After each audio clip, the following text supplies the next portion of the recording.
Assalamualaikum warahmatullahi wabarakatuh. Waalaikumsalam warahmatullahi wabarakatuh. Bismillahirrahmanirrahim. Innal hamdalillah nahmaduhu wa nasta'inu wa na'udzubillahi min syururi anfusina wa min sayyiati a'malina may yahdihillahu fala mudilla lahu asyhadu an la ilaha illallah wa la syarika lahu asyhadu anna Muhammadan abduhu wa rasuluhu wa nabiyya ba'da. Yang saya hormati Profesor Dr. Gunarto SHM Dekan Fakultas Hukum Universitas Islam Sultan Agung. Yang saya hormati Profesor Dr. Surati Wijaya Saputra, Ketua Umum Ijmi Orwell Jawa Tengah. Yang saya hormati pula Bapak Umar Ma'ruf, ya, Ketua Magister Ilmu Hukum Unisula. Yang saya hormati para pembicara, Bang Ahmad Yani dan Pak Bu Sri, ya. Puji syukur kita haturkan kehadiran Allah Subhanahu wa taala atas segala limpahan berkahnya sehingga kita bisa bermuajah dalam forum ini. Saya akan menyampaikan sebagaimana yang diminta panitia untuk membahas sejarah perumusan ideologi, ya, Pancasila. Tapi saya membatasi karena bicara soal ideologi, perumusan ideologi itu sangat panjang. Paling tidak ada tiga babak yang besar. Yang pertama adalah sidang BPUPKI yang pertama, ya, antara tanggal 29 Mei hingga tanggal 1 Juni 1945. Lalu adalah rangkaian setelah deklarasi kemerdekaan, proklamasi. Ada di dua hal, sidang yang kedua PKI dan PPKI sehari setelah merdeka, dan yang ketiga adalah di Badan Konstituante. Tapi saya tidak menyinggung terlalu banyak di dua yang terakhir, tapi saya akan fokuskan pada isu mengenai sidang pertama di BPUPKI, karena pengertian saya inilah menjadi awal perdebatan dari kemudian dan akhirnya menyusul adanya RUU HIP ini yang akhirnya menjadi pemantik dan diskusinya sangat panjang hingga masuk ke aras-aras ideologis, ya, bahkan punya potensi konflik ideologis yang cukup mengkhawatirkan menurut saya. Nah, saya ada di sana saja. Saya ingin ingatkan bahwa Pancasila itu adalah hadiah terbesar, ya, yang diberikan oleh umat Islam kepada Republik Indonesia, sebagaimana pernah disampaikan oleh mantan Menteri Agama Alam Syahratul Purwanegara pada masa Orde Baru, ya, yang saya kira itu menjadi point of view dari apa yang ingin saya sampaikan. Tentu nanti ada banyak hal-hal yang bisa didebat, ya, tetapi saya berusaha untuk memenuhi apa yang diminta oleh panitia. Nah, kita yang pertama dulu, ya.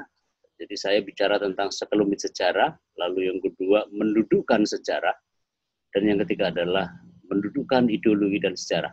Yang pertama, mudah-mudahan bisa dilihat di layar monitor dengan sangat jelas, ya, sidang BPUPKI ada sidang yang pertama tanggal 29 Mei, 4 hari kemudian adalah tanggal 1 Juni tahun 1944.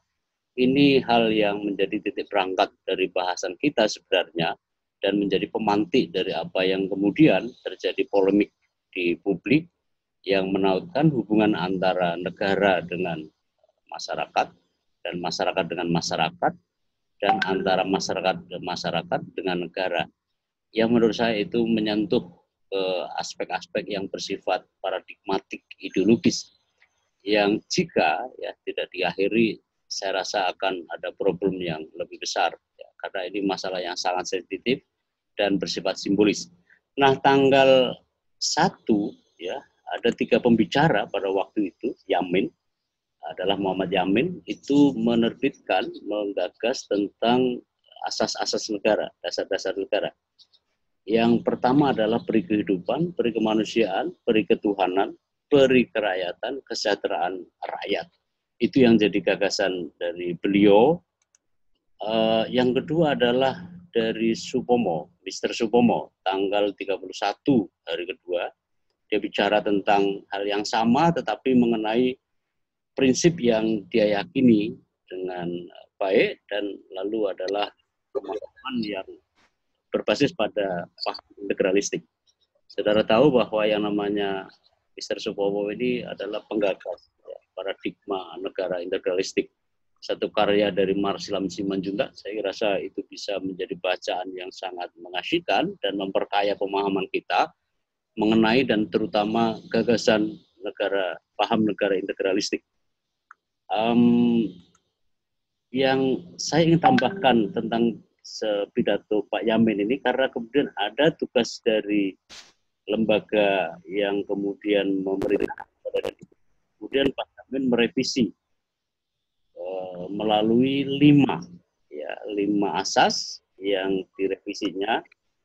Pertama adalah ketuhanan yang Maha Esa, kemudian kebangsaan, persatuan, rasa kemanusiaan, kerakyatan yang dipimpin oleh hikmah kebijaksanaan dalam peradaban. Ini persis sama dengan yang kita punya sekarang, dengan perbedaan-perbedaan pada frasa, dan frasa adalah mewakili atau merepresentasi jalan pikiran. Saudara-saudara, bahwa di sebagian buku, terutama tulisan dari Pak Hatta, Pak Muhammad Hatta, bahwa Yamin menurut Pak Hatta tidak pernah menyampaikan asas-asas ini. Ya. Nah, makanya banyak buku, terutama buku yang ditulis oleh Penders. Penders adalah teman Australia yang menulis tentang memoir politik Pak Hatta. Itu Pak Hatta itu membantah bahwa Yamin pernah berpidato tentang Pancasila. Tetapi di buku yang lain, di sumber kepustakaan yang lain, semuanya menyebut bahwa Pak Yamin itu. Tapi saya tidak mau membahas polemik antara kedua beliau, dan pernah terjadi dalam masa-masa yang sangat asyik gitu ya, panjang tentang itu. Tapi saya harus fair bahwa saya akan kutip karena memang banyak buku, hampir semua buku ya itu menyebut tentang bahwa pidato. Nah, yang ketiga ini yang jadi point of view kita. Bung Karno tanggal 1 Juni itu adalah hari keempat, hari terakhir dalam masa sidang itu. Beliau menyampaikan 5 asas ya tentang kebangsaan Indonesia, internasionalisme atau berkemanusiaan, mufakat dan demokrasi, kesejahteraan sosial, ketuhanan yang berkebudayaan. Yang tadi disinggung oleh Prof. Gunarto, itu sebagai ada dinamika di situ. Nanti kita akan uji nomor C ini, apa sambutan dari Bung Karno ini. Nah, saudara, ini adalah rangkaian dari sidang pertama ya, sebelum reses. Nah, sidang BPUPKI yang pertama ini diberi kesempatan sebanyak 32 orang yang berbicara. Hari pertama itu 11 orang, kedua adalah 10 orang, ketiga adalah 6 orang, dan hari keempat adalah 5 orang. Itu di luar perdebatan-perdebatan yang kalau saya baca secara detail di buku yang diterbitkan oleh Sekretariat Negara tentang risalah BPUPKI yang terbaru yang edisi keempat, itu sangat detail sekali perdebatannya. Saya rasa saya undang kepada saudara untuk membaca itu karena disitulah inti dari perdebatan itu. Original intentnya sangat terasa di situ, dan karena ditulis dengan bahan yang sangat lengkap dan juga oleh ahli yang sangat lengkap, dan juga dikata pengantari oleh Profesor Taufik Abdullah, saya rasa semua orang harus membaca itu ya, terutama mahasiswa, terlebih mahasiswa yang concern dengan tata negara. Saya kira harus baca itu. Nah, BPUPKI kemudian membentuk panitia 9 tanggal 22 Juni 1945. Nah, itu isinya adalah sebagai penindak lanjut ya. Tugasnya adalah sebagai penindak lanjut atau perumus yang diketuai oleh Insinyur Soekarno, Bung Karno. Anggotanya ada 9 ya. Lalu kemudian agenda tugasnya adalah merumuskan rancangan Undang-Undang Dasar 45, termasuk di dalamnya adalah dasar-dasar negara. Nah, di situ kemudian dihasilkan, ini dia, yang seluruhnya ini juga berasal dari rangkuman pada sidang pertama. Itulah yang kemudian dikenal sebagai Jakarta Charter ya, tanggal 22 Juni tahun 1945. Yang secara khusus dibahas oleh Endang Safruddin Ansari untuk tesis beliau di McGill University ya, kalau tidak salah itu ya. Nah, kemudian merumuskan 5 asas ya, ketuhanan dengan kewajiban menjalankan syariat Islam bagi pemeluk-pemeluknya. Kemudian kemanusiaan yang adil dan beradab. Yang ketiga adalah persatuan manusia, kerakyatan oleh hikmat kebijaksanaan, permusyawaratan perwakilan, keadilan sosial bagi seluruh Indonesia. Ditandatangani secara lengkap oleh 9 tanpa ada gugatan apapun dan tidak ada protes apapun. Karena kemudian ya ini menjadi persoalan di belakang hari yang menautkan hubungan yang tidak asimetris antara golongan Islam dan golongan nasionalis yang kelak kalau saudara baca disertasinya Adnan Buyung Nasution yang khusus mengenai perdebatan pembentukan dasar ideologi negara di Konstituante itu terungkap semuanya. Yang saya kira itu mendudukkan persoalan saat kita juga membahas kondisi sekarang. Itu sangat asik sekali kalau saudara baca, dan kita harus bangga ya, lepas dari apapun, baik sidang BPUPKI pertama, ya, apalagi di Badan Konstituante, perdebatannya luar biasa, sangat konstruktif, sangat visioner, dan saudara kalau baca tentang sejarah pembentukan Amerika Serikat, itu tidak kalah kita. Bahkan Jakarta Charter ini itu mendahului dari San Francisco Charter ya, yang itu juga bagian dari sejarah perumusan konstitusi Amerika. Nah, saya sarankan itu saudara membaca karena memang sangat bernas. Ya. Bangga sekali, para pendiri republik ini cerdas-cerdas ya. Entahlah generasi pemimpin setelahnya, apalagi sekarang ya, apakah juga masih seperti itu atau enggak, dan luar biasa. Ya. Kita bangga sekali punya.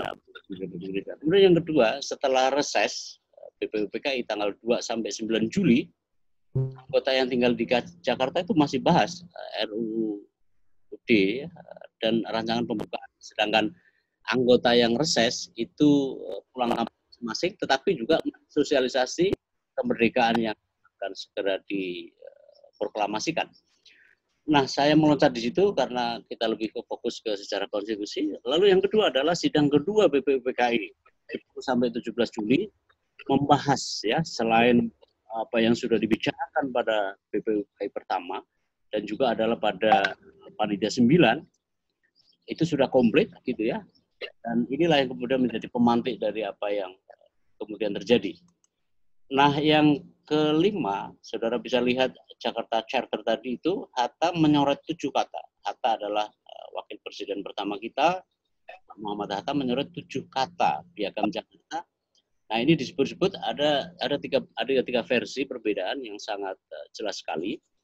Kalau Pak Hatta sendiri di dalam buku memornya itu menyebut dia kedatangan opsir Belanda atas permintaan Maida. Maida adalah Laksamana Maida yang penguasa militer Dai Nippon. Gitu ya. Lalu dia katakan bahwa ada golongan Protestan, Katolik, ya setelah konsultasi dengan Teguh Muhammad Hasan, ya itu adalah pejuang Asman dan Ki Bagus, lalu mencoret ya 7 kata yang ada di Piagam Jakarta pada sila pertama. Ketuhanan dengan kewajiban menjalankan syariat Islam bagi pemeluknya itu dicoret, lalu diganti dengan frasa seperti yang kita punya di pembukaan Undang-Undang Dasar 45. Nah, ini dia yang menjadi soal yang kemudian ramai dan masuk ke hal-hal lain. Nah, kemudian Pak Hatta melaporkan di sidang PPKI tanggal 18 Agustus, itu adalah hari di mana setelah Indonesia Merdeka kemudian melakukan pertemuan, ya BPUPKI diganti menjadi PPKI. Ada 3 agenda yang penting pada waktu itu. Pertama adalah memilih presiden dan wakil presiden, kemudian memutuskan bahwa KNIP menjadi semacam asistensi untuk kepala negara, untuk presiden.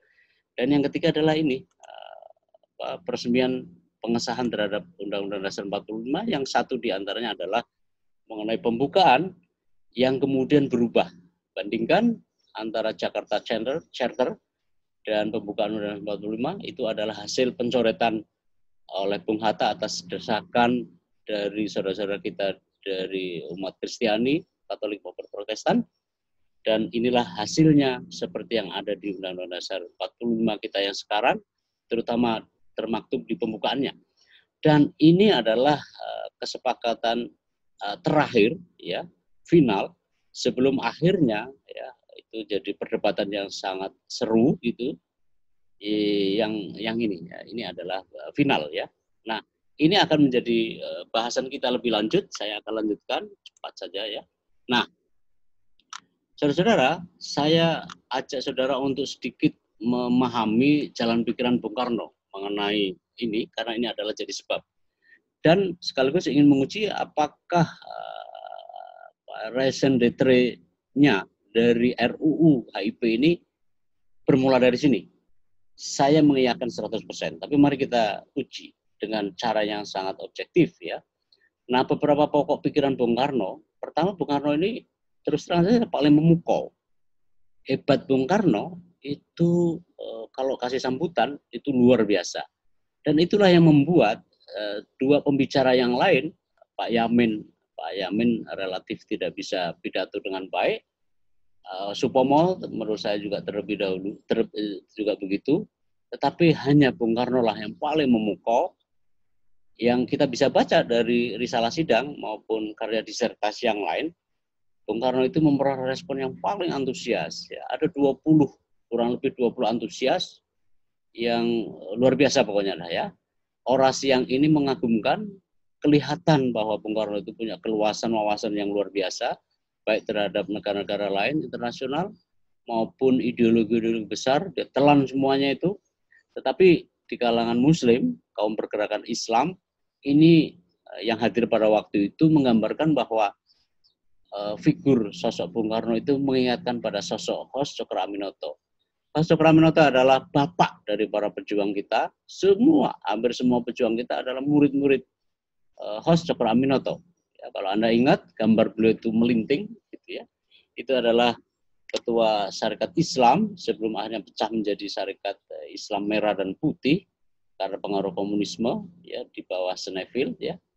Ada Semaun, Darsono, Alimin ada di situ, dan Semarang adalah pusat SI Merah yang paling getol menentang terhadap SI Putih, ya, yang akhirnya mensejarah itu. Dan Semarang memang tidak bisa lepaskan gitu, ya, dari komunisme awal-awal abad ke-19 maupun awal-awal abad ke-20, ya. Seperti Tan Malaka pernah lama di sini, saya sudah baca 6 buku Tan Malaka serial, itu banyak sekali menyebut tentang Semarang. Kemudian Bung Karno menguraikan ini yang menjadi visi Indonesia Merdeka yang hendak dibangun, landasan politik kemerdekaannya, prinsip dasarnya, perbandingan dan pengalaman sejarah negara-negara lain, dan beberapa kali Bung Karno menyebut sebagai Weltanschauung, ya, Weltanschauung. Apa isinya? Isinya yang kemudian kita tahu sama-sama. Disitulah kemudian saripati dari apa yang disampaikan oleh Bung Karno itu. Yang pertama adalah dasar kebangsaan, itu saya percepat, nasionalisme, dasar permusyawaratan, perwakilan, prinsip kesejahteraan, tidak ada kemiskinan dan seterusnya. Kadang-kadang yang agak menggelikan juga, setelah kita merdeka begitu lama, cita-cita ini tidak pernah tersampai. Kemudian menyusun Indonesia yang merdeka dengan bertakwa kepada Tuhan Yang Maha Esa, prinsip ketuhanan. Saya baca di pidato aslinya yang sangat autentik itu. Dan ini dia skema pemikiran Bung Karno. Yang tadi sedikit mengoreksi dari apa yang disampaikan Pak Dekan tadi. Nah, Pancasila menurutnya ada 5 asas tadi, 5 sila, ya, kebangsaan, internasionalisme atau berkemanusiaan, mufakat dan demokrasi, kesos dan ketuhanan yang berkebudayaan. Ya. Nah, beliau peras, dalam istilah beliau, 5 sila itu diperas menjadi 3 entitas. Yang pertama adalah socio-nasionalisme, itu terdiri atas kebangsaan Indonesia, lalu perikemanusiaan atau internalisme. Bung Karno menolak terhadap paham universalistis, atau dalam istilah dalam sambutan beliau disebut sebagai kosmopolitanisme, ya, dan itu sangat ditentang, tetapi juga bukan chauvinistis, ya. Yang asobiah kalau menurut Ibnu Khaldun itu, ya. Pertama adalah socio-nasionalisme, terdiri atas 2 pasal, dua sila yang pertama. Yang kedua adalah sosiodemokrasi, demokrasi ekonomi, demokrasi politik, gitu ya, berbasis pada musyawarah dan mufakat, lalu kesejahteraan sosial. Yang ketiga, ya, entitas ketuhanan. Nah, saudara-saudara, kadang-kadang kita memahami, ya, kadang-kadang bukan kita ya, yang kemudian menurut saya, tadi Bang Yari bisa cerita, tiga entitas itu dianggap memeras, ya, satu dengan yang lain gitu. Padahal tiga entitas itu sama, sosionasionalisme, sosiodemokrasi, dan ketuhanan. Ini sebenarnya tidak dicampur aduk, ya. Beliau mengistilahkan sebagai apa yang kita kenal sebagai trisila, ya. Ini tidak mencampur aduk. Saya ingin jujur bahwa Bung Karno memaksudkan tidak begitu. Betapa kemudian RUU pembentuk RUU HIP ini kemudian menyalahartikan sebagai pemerasan. Nah, dia orang ngaku Soekarnois tapi tidak baca sejarahnya, itu fatal. Dan kalangan Muslim juga begitu. Ya, saya lihat cerita-cerita, jadi ketakutan 5 diperas 3 diperas 1 gitu loh. Nah, menurut saya tidak tepat. Kalau pemahaman saya dari teks aslinya tidak begitu. Tiga trisila itu, tiga itu tidak saling mencampur aduk di situ. Kendatipun kalau mau jujur, entitas ketuhanan masa dicampur dengan entitas kemakhlukan. Nah, itu dia. Itu sudah tauhid. Nah, kita harus pisahkan itu dulu. Kita harus camkan dulu apa pikiran beliau. Nah, tiga itu. Nah, kemudian menjadi ini dia ekasila. Ekasila ini sebenarnya ada gradasi besar, tetapi kalau suruh memilih, Bung Karno memberi jalan memeras ada tiga inilah. Tetapi kalau itu tidak bisa juga, ya ini gotong royong. Nah, tetapi di bagian itu Bung Karno melihat bahwa itu tidak bisa, ini bahasa saya saja dari pidato itu, tidak mencampur adukan tiganya gitu ya. Nah, saya lanjutkan. Nah, ini dia yang namanya Weltanschauung, ya, Indonesia Merdeka ala Bung Karno. Inilah menurut saya, saudara, kita perlu pahami ya, original intentnya, sekaligus juga ada dokumen aslinya mengenai apa yang dimaksud oleh Bung Karno. Saya melihat baik pembentuk undang-undang maupun kalangan nasionalis yang mengklaim diri nasionalis, menurut saya kok nggak paham ini. Itu yang kemudian menjadi hal yang akhirnya ketuhanan dikesampingkan dan seterusnya. Gitu. Itu yang saya kira perlu kita kasih penerangan soal begitu. Nah, saudara-saudara, saya ingin mendudukkan soal sejarah ini. Yang pertama BPPK ini, gitu ya, jelas berlangsung 4 hari, diikuti oleh seluruh anggota, sedangkan susunan sidang, susunan organisasi sidang itu ada ketua dan wakil ketua. Ketua adalah Dr. Rajiman, kemudian anggotanya sebanyak 60 orang, dan 6 orang anggota itu tambahan. Jumlah seluruhnya menurut risalah sidang terbitan Sekretariat Negara ada 69 orang. Apa maknanya ini? Dari 69 orang tersebut yang berbicara, 11 orang pada hari pertama, 10 orang pada hari kedua, 6 orang pada hari ketiga, dan 5 orang pada hari terakhir, hari keempat. Jumlah pembicara 32 orang, ya, 3 utama ya dalam sidang itu. Lalu debatnya itu panjang sekali dan saudara bisa baca itu di risalah BPPKI. Nah, melihat komposisi keanggotaan sangat representatif, ya, mewakili keragaman etnisitas, suku bangsa, daerah, dan aspirasi politik Nusantara. Lalu yang berikutnya adalah melihat risalah rapat dalam sidang sangat dinamis, ada tanya jawab, ada perdebatan yang sangat konstruktif serta demokratis. Cuma pertanyaan saya, kenapa misalnya yang hadir pada sidang-sidang itu kok tidak pernah menyampaikan pendapat? Itu ada golongan di luar Islam juga aktif, tapi tidak menyampaikan, sehingga muncul charter itu, ya, dicoreknya 7 kata. Kenapa nggak disampaikan di forum resmi?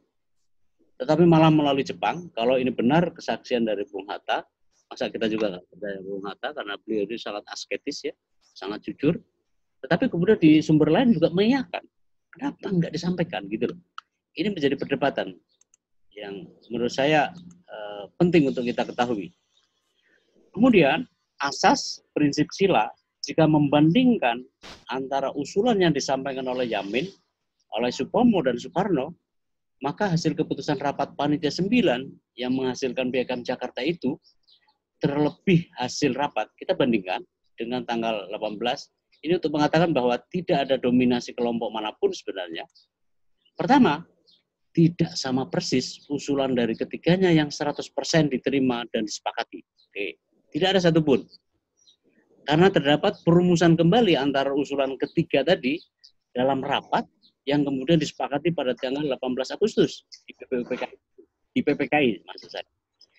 Nah, urusan sila dari kelima sila tadi dalam Pancasila yang kita kenal sekarang adalah sumbangan Yamin, Supomo, dan Soekarno, dan atau hasil mufakat bulat dalam sidang PPKI tanggal 18 Agustus 45. Jadi saya ingin katakan tidak ada yang dominan. Karena kemudian begitu melebur di PPKI, ya sudah semuanya itu nggak ada yang bisa diurutkan gitu ya. Asalnya mana? Nah, rumusan Pancasila adalah, saya kira saudara-saudara juga sepakat, itu adalah karya terbaik putra-putri bangsa kita. Sekali lagi ini tidak kalah dengan sejarah pembentukan negara Amerika, dan rasanya tidak objektif jika ada klaim bahwa iya, ya, dasar negara ini adalah karya orang seorang atau satu golongan saja dari para pendiri bangsa. Saya kira tidak sekedar tidak objektif, tetapi tidak berhak untuk mengklaim. Padahal arus besar sekarang sedang terjadi. Nanti Bang Yani bisa jelaskan. Nah, saudara-saudara, mempertimbangkan kronologi sejarah tadi dan permufakatan para pendiri bangsa, menurut saya dari uraian tadi, lebih tepat jika hasil sidang PPKI tanggal 18 Agustus 45 dijadikan hari kelahiran Pancasila. Bukan 1 Juni. 1 Juni adalah satu di antara sekian komponen. Ya, menurut saya soheh kalau tanggal 18 itu yang dijadikan. Toh satukan saja tanggal 18 Agustus adalah hari konstitusi nasional kita loh. Ya, karena disitulah diresmikannya konstitusi kita. Termasuk di dalamnya adalah ideologi dan dasar negara itu gitu ya. Bukan tanggal lain ya. Itu menurut saya kalau objektif dalam sejarah ya. Tapi sejarah yang membuat adalah yang punya kuasa. Ya. Nah, kita ingin perkuat lagi, ya, cepat ya bagus ya. Nah, Yamin, ya, itu tadi Yamin, saya kasih warna biru, Supomo saya kasih putih, itu untuk memperjelas tesis saya, lalu Soekarno dengan gagasannya. Nah, perbandingan antara ya sidang pertama di BPUPKI, gitu ya, dan kemudian hasil tanggal 18 di PPKI, saya mengambil ukuran dari Aristoteles. Aristoteles itu menyebut bahwa warna dasar atau primer itu adalah merah, biru, dan kuning. Ya, tentu saya sesuaikan juga dengan dimensi-dimensi yang bersifat ideologis. Kalau Bung Karno itu merah, saya kira. Nah, Yamin, Supomo, Soekarno, kita lihat. Nah, sila pertama, ya, sila kedua, ketiga, dan keempat, ya, tanggal 18 adalah final, ya, itu adalah dasar negara. Deskripsinya, lihat dari teksnya ya, teks Supomo sama persis, oke, bisa lihat teks Supomo sama persis, tetapi hanya sila ketuhanan yang Maha Esa, Pancasila yang kita kenal sekarang. Yamin itu menyebut periketuhanan, Soekarno menambah frasa kebudayaan dalam frasa ketuhanan. Warnanya untuk Yamin itu buram, biru buram, tetapi kata-kata ketuhanan yang Maha Esa itu sumbangan Supomo. Maka saya kasih warna kuning pekat.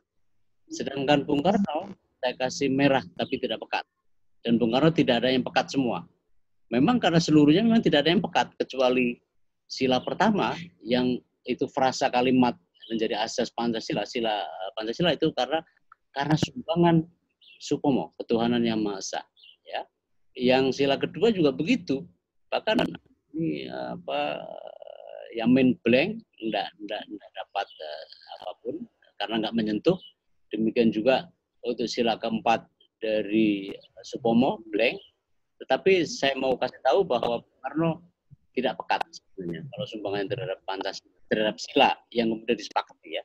Hati-hati ya menangkapnya bahwa tidak ada pekat itu adalah tidak 100% sebagaimana perumpamaan saya untuk sila ketuhanan Maha Esa dari apa namanya, Supomo.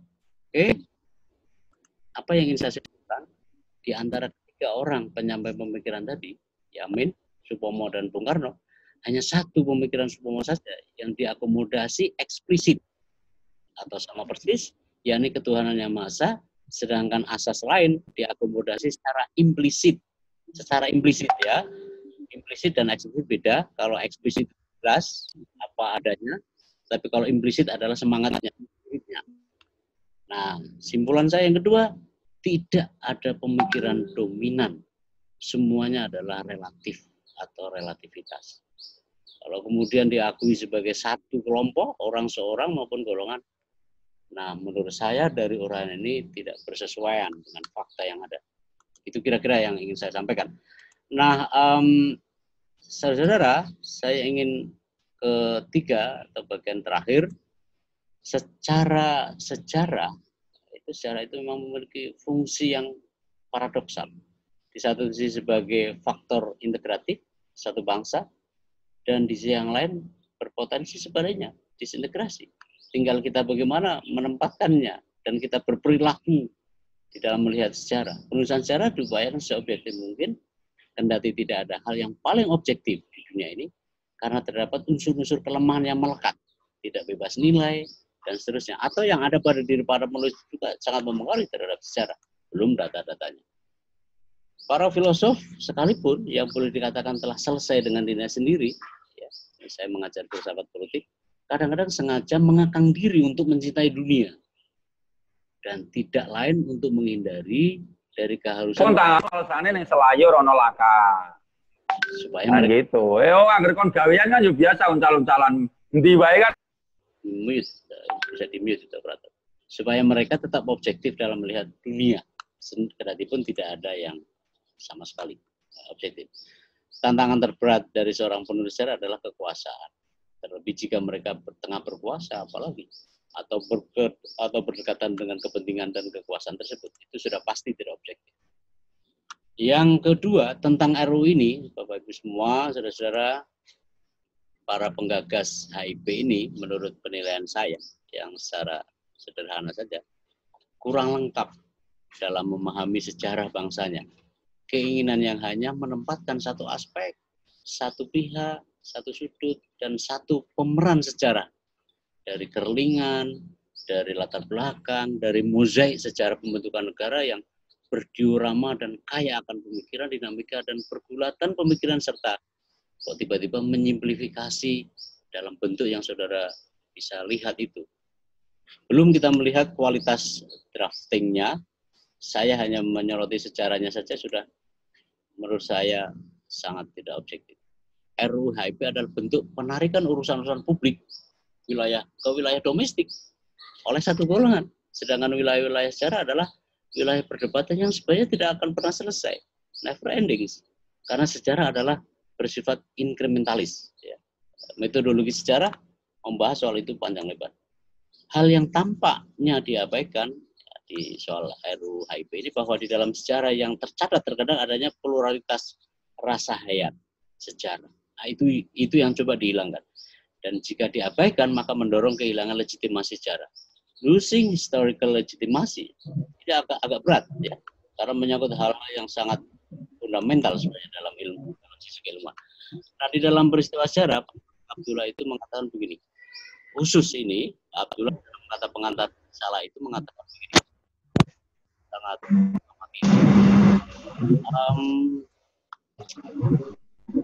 ada prinsip yang coba diabaikan, yang menunjukkan keterlibatan emosional para pelaku atau para pelaku. Nah, bahwa siapa pencetus pertama Pancasila itu berkaitan dalam yang bakal tertumpah dalam menunjukkan betapa tingginya simbolis yang telah dikenakan kepada kelahiran Pancasila dan kesadaran secara bangsa.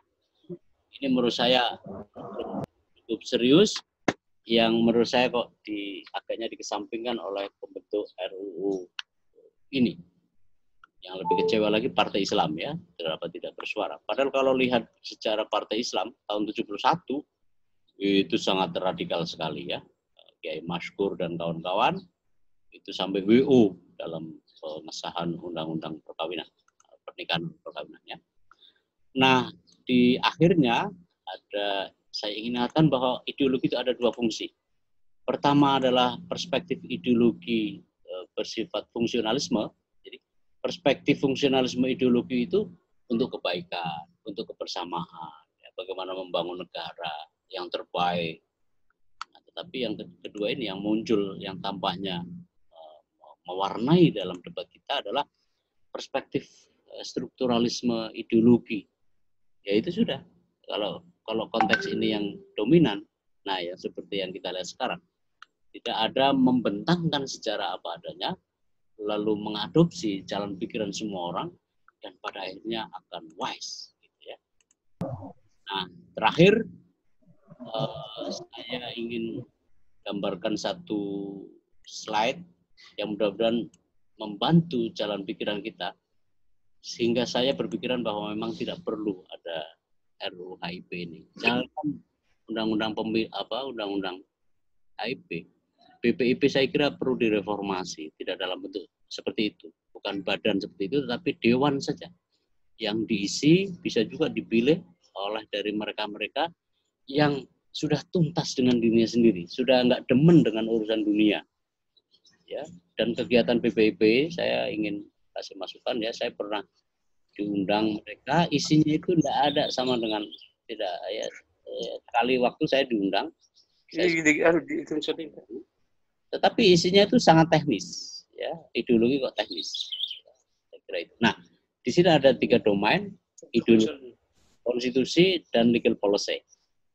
Ya, isunya kalau ideologi itu adalah tentang bagaimana rumusan ideologi. Iya, anjing akan jadi kontrol kita anak dulu. Di mute aja, di mute itu bagus sekali. Kemudian yang kedua tentang nasionalisme, konsep nasionalisme, tentang visi dan misi negara dan sejarah negara, itu lingkupnya ada pada ideologi dan turunan-turunannya tentu saja. Karena ini adalah teori dari Hus. Lalu deskripsinya ideologi itu berkaitan dengan dasar-dasar pembentukan negara, sesuatu yang vital mengenai negara, kemudian cita-cita luhur ya, tentang negara. Nah, konstitusi menerjemahkan dari ideologi, ya, konstruksi negara area dalam studi ini, gitu ya. Pengaturan bagaimana negara itu bekerja itu ada di konstitusi, ya. Kendati tidak detail, tapi dia juga mengatur, ya, karena dia menerjemahkan fungsi ideologi. Nah, kalau legal policy adalah hal-hal yang bersifat teknis, bagaimana keputusannya, peraturannya, undang-undang juga masuk di situ dalam kaitan dengan legal policy.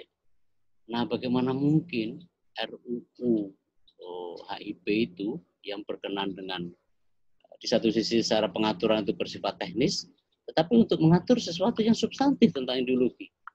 Ini kan yang menurut saya secara konsep juga enggak bisa seluruhnya dibenarkan. Gitu. Kenapa? Karena ini berkenaan dengan hal-hal lain akan berbenturan antara nilai yang bersifat teknis dengan sesuatu yang besar.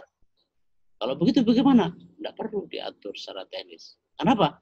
Karena dalam sejarah kita, pengalaman demokrasi terpimpin, kemudian di zaman Orde Baru, dan di zaman-zaman setelahnya, ya, entahlah kapan tahun atau keadaan sekarang, penafsir yang paling mengerikan adalah kalau tafsir ideologi dimonopoli oleh satu pihak. Apalagi kalau pihak itu adalah yang berkuasa. Karena kekuasaan itu kan selalu menyertakan pada 3 hal. Pertama adalah orang, ya, uang, dan barang. Ini adalah naluriah purba manusia yang selalu akan cenderung untuk menggunakan kekuasaan secara tidak tepat. Saya mengakhiri diskusi ini, gitu ya. Mudah-mudahan itu menjadi pengkaya dari pemahaman kita.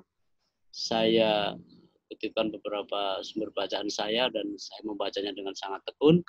Belakangan hanya gara-gara ini ya. Terima kasih. Assalamualaikum warahmatullahi wabarakatuh.